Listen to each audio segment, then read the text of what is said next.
I was 4 years old when I met him for the first time. He was 40.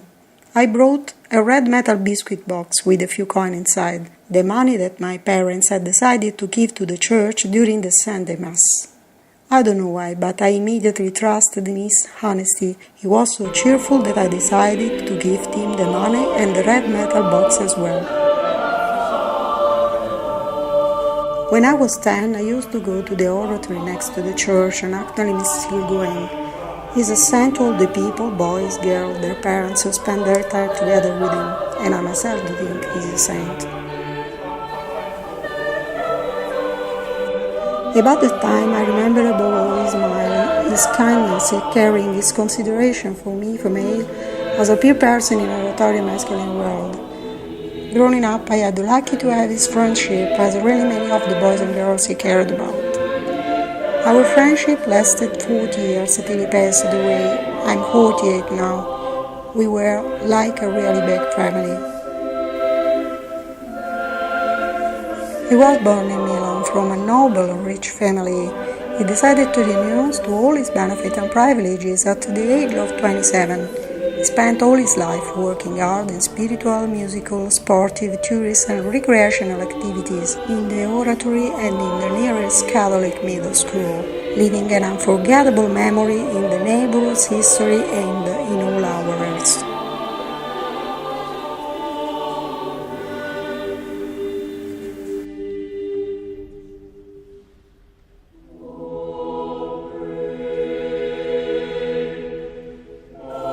In 50 years, he slowly changed as a drop on the rock mentality and habits, conquering for him and for the church a recognized reliability from whom profess different religions or support distinct political parties.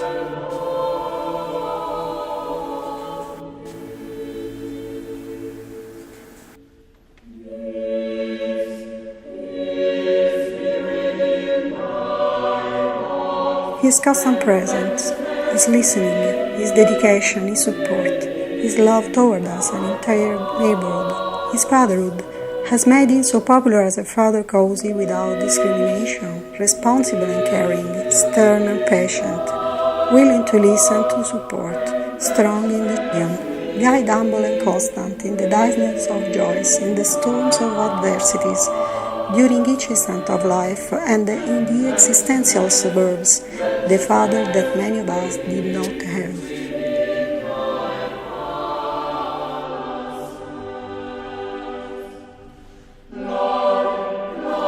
All of us have always thought about him as a father. All of us loved his old grey sweater and his old dusty black shoes.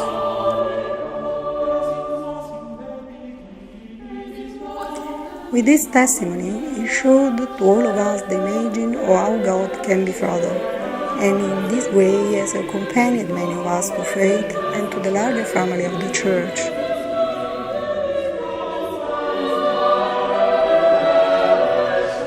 He taught us about everything, how to find constellations, how to recognize the H.Purcell, how to make statistical calculation of the number of blossoms on a cherry tree, and how to predict how many fruit. How to identify winds, and how to do weather forecasts based on the types of the goods, what it means to be a Cerqua, a special guide for young during trekking, with gaiety, light, assertiveness and responsibility, how to escape to his famous child jokes, but, above all, how to orient ourselves to face our choice of life, sometimes so impossible, with confidence. Point the compass on the gospel and go. Don't look back. The Lord will guide you.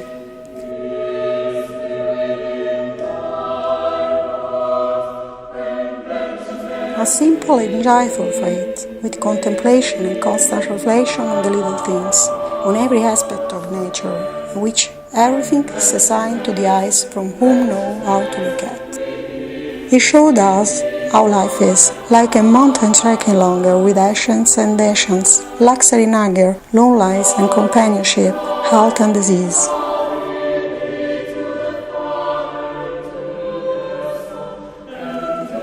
He made us aware that listening to the will of God and providence would not have spared us from unexpected, but would multiply the probabilities and possibilities. then people that the Lord put close to us are more interesting experience and destination or journey itself. That in any case, it's a wonderful experience about the concreteness of real life.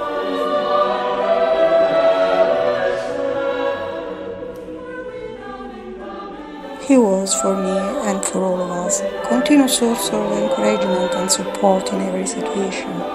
Thanks to him, I've studied in several universities, I trained the female volleyball team, I reviewed his books, I worked in preparing the parish bulletin, I printed and assembled hundreds of school books, I learned something in administration, in public relations, agencies and parade. I organized events, I traveled, I worked abroad comparing with other cultures and religions, and learning the values of mutual knowledge and respect.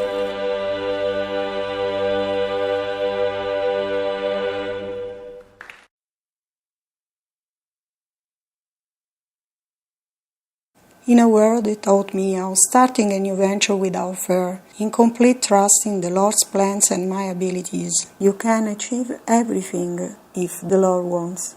Thanks to him, I've been a teacher in a primary school with pupils 6-10 aged for 27 years.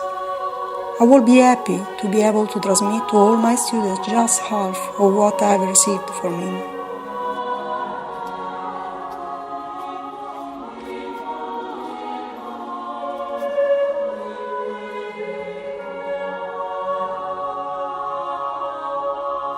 For these reasons are shared by all, an endless processions of people, full of students, coming from Italy but also from all over the world, Malta, India, China, United States, more than 3,000 in 2 days, during the night and the day, beginning the day of his death, the 22nd of April 2014, at the age of 87, and stopped in his funeral day, as described by many local and national newspapers also.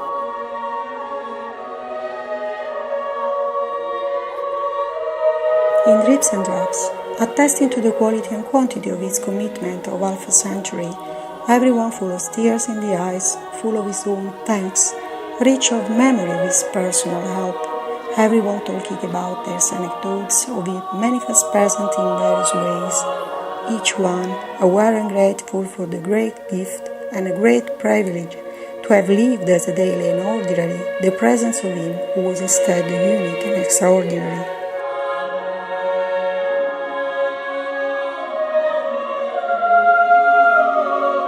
For his last earthly journey, he wanted a backpack with him.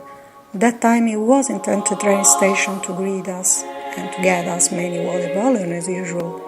That time we said goodbye to him and we told him together how much we have loved him and how much we have been missing him already. His name is Father Guido Chiaravalli and I will never forget him. Freely adapted from my funeral speech.